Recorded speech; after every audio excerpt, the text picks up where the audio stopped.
Hi friends, எல்லோரும் எப்படி இருக்கீங்க? இன்றைக்கி நம்ம வீட்டில் கீரை அறுவடை பார்க்க போகிறோம்.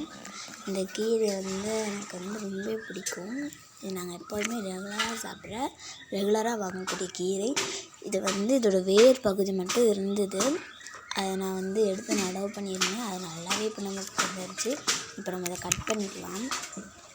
எனக்கு இந்த கீரைனாலே ரொம்ப பிடிக்கும். எங்கள் வீட்டில் நாங்கள் இந்த கீரை மட்டும் தான் சாப்பிடுவோம். அது மட்டும் இல்லை, இங்கே பாருங்கள், முருங்கைக்காய் செடி எல்லாமே நம்ம வீட்டில் ஃப்ரெஷ்ஷபிளாக இருக்குது.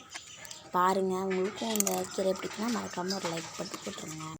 ஓகே, இப்போ நான் ஒரு வீடியோ காமிக்கிறேன். அதை பார்த்து நீங்கள் நல்லா சந்தோஷப்படுங்க.